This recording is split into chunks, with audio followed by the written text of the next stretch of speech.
السلام عليكم البنات، كي دايرين؟ لاباس عليكم؟ نتمنىكم تكونوا بخير وعلى خير، صحه جيده ان شاء الله. اليوم كيف ما كتشوفوا معايا فانا غادي نحضر معكم واحد التحليه غزاله سهله وبسيطه غير بنصف لتر ديال الحليب. مكونات بساطين بزاف، ما كتاخذش منا وقت كتير، يعني بالنسبه للتحضير ديالها فما كتاخذش واحد الوقت كتير. مكونات اللي هي بسيطه ومتوفره في كل بيت. يمكن لكم تصيبوها للسحور في رمضان اولا يعني اللي كيبغي هكا الحلاوه في الفطور كذلك. هنايا كيف ما غادي تشوفوا معايا كتجي راقيه وغزاله. فوالا هي هادي كيف ما كتشوفوا، وكذلك بنينه رائعه صراحه. اللي جربها ما غاديش يستغنى عليها. ما نزيدش نطول عليكم اكثر، نخليكم باش ندوزو نشوفوا المقادير وطريقه التحضير. وبالنسبه للمقادير فغادي نحتاجو نص لتر ديال الحليب، غادي نحتاجو 2 معالق كبارين ديال الدقيق الابيض، معلقه كبيره ديال النشا. يمكنكم تعوضوا هاد المعلقه كبيره ديال النشا بمعلقه ديال الدقيق، يعني 3 المعالق كبار ديال الدقيق. عندي هنايا 3 ديال المعالق كبارين السكر سنيده، يمكنكم ديروا اكثر يعني 4 المعالق على حسب الذوق.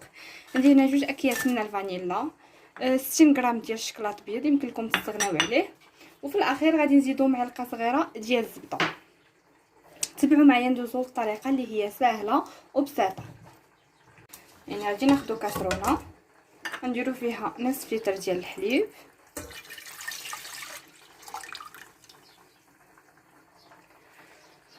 وغادي نضيفوا سكر سنيده، الدقيق والنشا.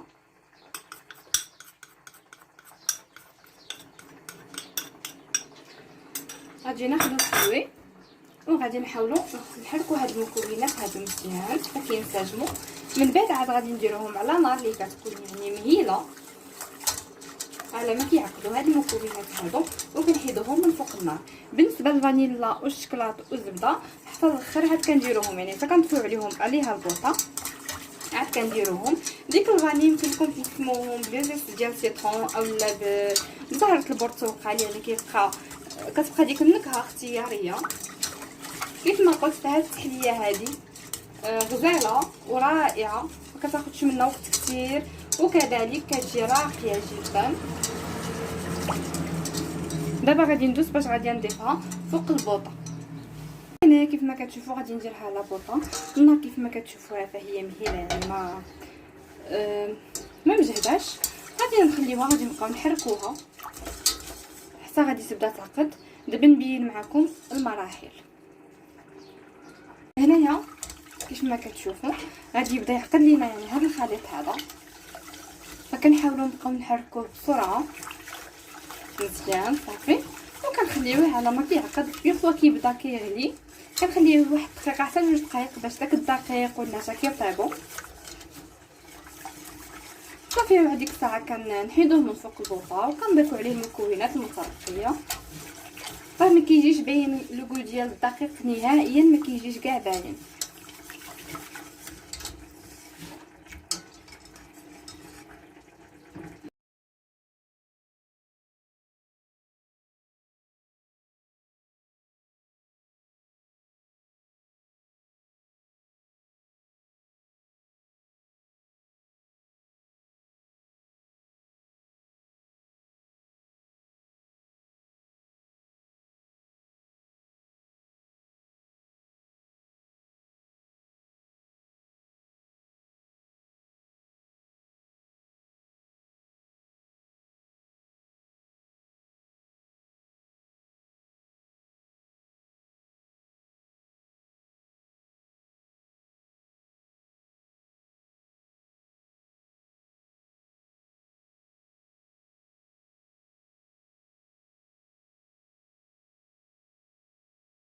هنايا كيف ما كتشوفوا معايا صافي، يعني هاد التحليه هذه صبحات طيبه بدات كتغلي.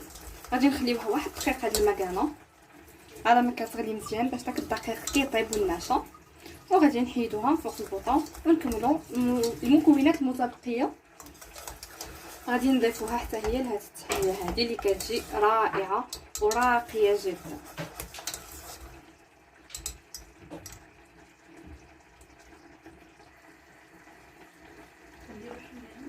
صافي هنا كيف ما كتشوفوا كتغلي، كنحركها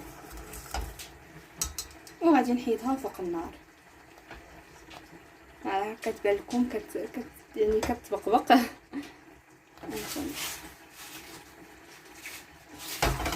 نحرك شويه وغنحيدها دابا. هنا كيف ما كتشوفوها يعني كتغلي مزيان. صافي دابا غير كتبدا تغلي هكا دقيق. هاد المكانه ما كنكملوهاش وكنحيدوها من فوق البوطه. صافي هنايا كيف ما كتشوفوا من بعد ما كنحيدها من فوق النار غادي نضيف الفانيلا. انا درت 2 اكياس ديال الفانيلا. كنديروا الشوكولا وغادي ندير معلقه ديال الزبده صغيره. هاد الزبده باش كتعطي هذيك لا بريونس. وبالنسبه للشكلاط فكيبقى اختياري، يمكن لكم ديروه يمكن لكم لا.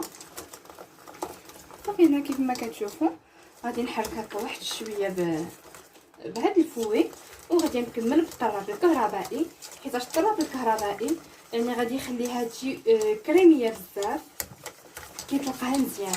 سينو ما كانش متوفر غير بالفوي يمكن لكم تخدموها مزيان بيديكم. صافي انا هنايا دابا غادي ندوز باش غادي نخدمها بالطراب الكهربائي.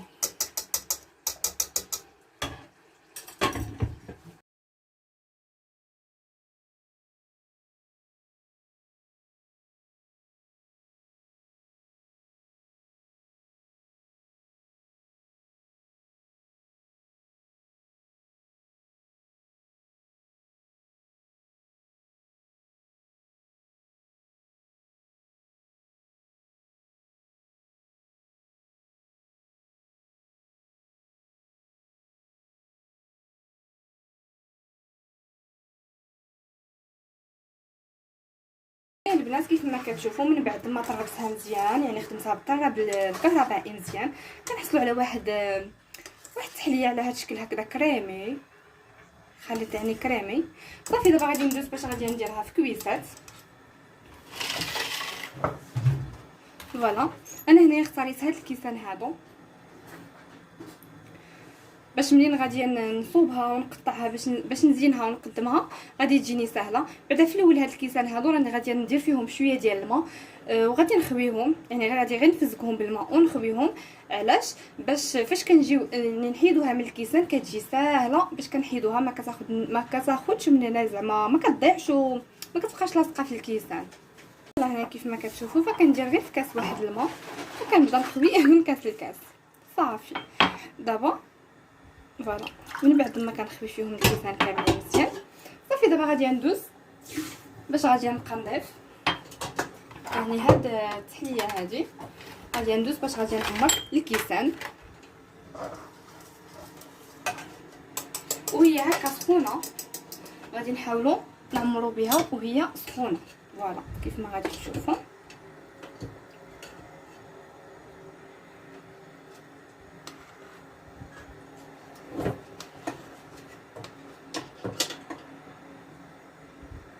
نحاول نعمر الكاس مزيان. صافي بهذا الشكل هكذا وغادي ندوز نعمر الكيسان كاملين.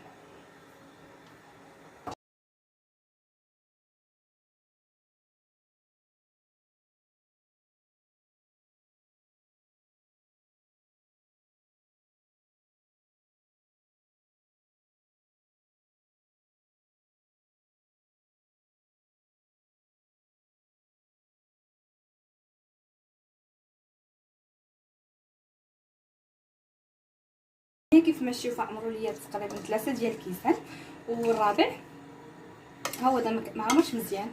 غادي يجينا تقريبا كاس الارض. صافي دابا من بعد ما غادي نعمرهم كاملين مزيان غادي نسطحهم يعني من الفوق وغادي ناخذ الفيلم اليمونتير يعني سلوكان وغادي نغطيهم من الفوق وندخلهم للثلاجه يعني من الاحسن بحال دابا الا كنتو باغيينهم تاخذوهم في العشيه تصيبوهم في الصباح وتخليوهم في الثلاجه حتى العشيه، وإلا كنتو باغيينهم الصباح وجدوهم بالليل سينو وجدوهم بحال دابا غير هكا بكري شويه وخليوهم 3 ديال السوايع في الثلاجه، وعاد ديك الساعه تقدموهم بصحه وراحه. دابا غادي ندوزو باش غادي نزيدو عليهم السلوفان. صافي هنايا غادي ناخذ السلوفان ونقطعو يعني القياس ديال الكويس. عندي كبير انا ما كيساعدنيش.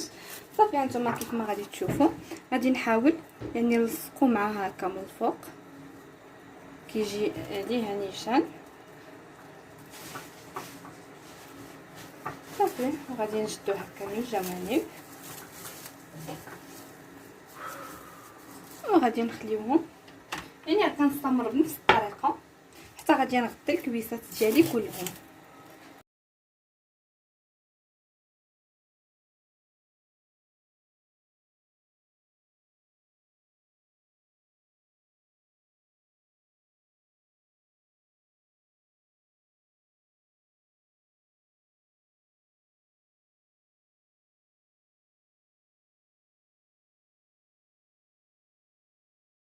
فوالا صافي هنايا من بعد ما لبسناهم كاملين بالسلوفان من الفوق هكا مزيان غادي نخليهم في الثلاجه لمده ما كتقلش على 4 ديال السوايع، وغادي نتلاقاو باش تشوفوا كيفاش غادي نزينهم كيفاش غادي نقدمهم ان شاء الله.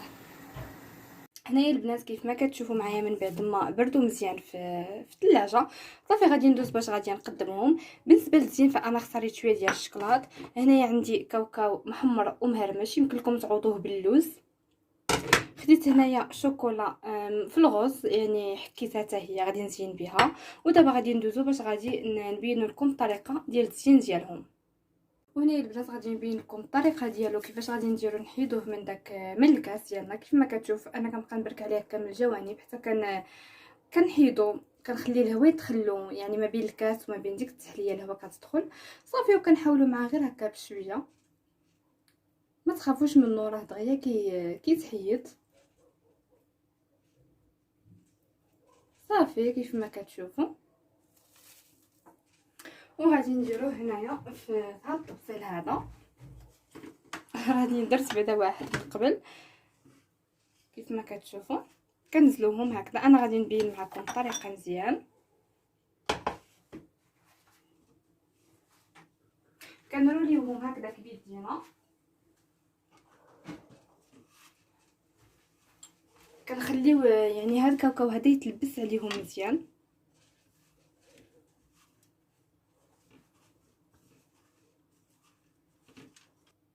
صافي هنا كيف ما كتشوفوا من بعد ما كنلبسوهم مزيان بهاد الكاوكاو صافي غادي ندوزو باش غادي نقسموهم. كيف ما قلت ما تخافوش منهم راهم ساهلين.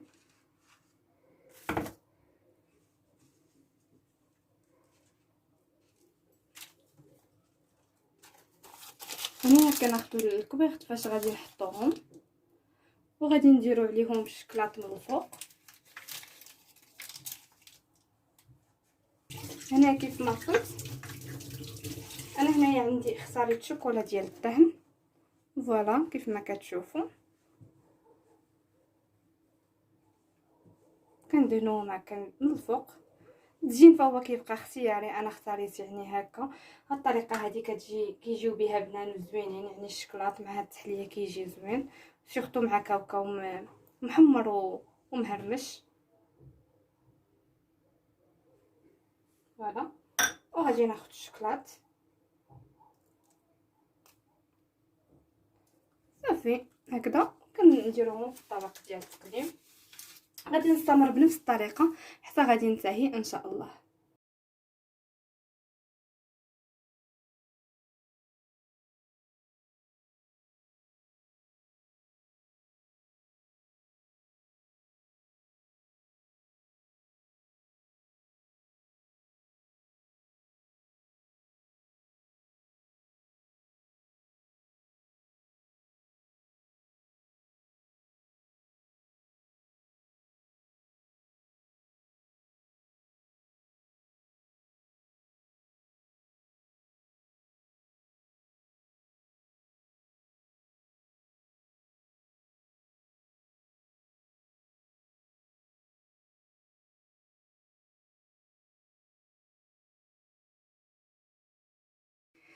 وهنايا البنات كيف ما كتشوفوا معايا فهذه هي النتيجه النهائيه ديال هاد التحليه. هذه كتجي على هاد الشكل هذا.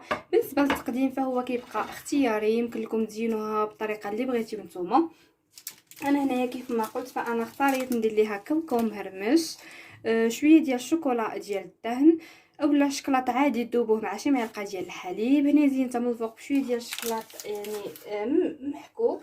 فوالا هنايا كيف ما كتشوفوا معايا هي دي من بعد ما كنقطعوها كيف ما كتشوفوا معايا كتجينا على هذا الشكل هكذا. سهله، مكونات بساطين بزاف، واهم حاجه فهي بنينه. نتمنى من هذه الوصفه تكون نالت الاعجاب ديالكم، ونتلاقاو ان شاء الله في وصفات مقبله باذن الله. شكرا على المتابعه، ونتمنى تبارطاجيو لا فيديو وتخليو لي الاراء ديالكم في لي كومونتير. وان شاء الله نتمنى ديما نقدم لكم الجديد ويكونوا هاد الوصفات ديالي كيعجبوكم. وشكرا على المتابعه، خليتكم على خير.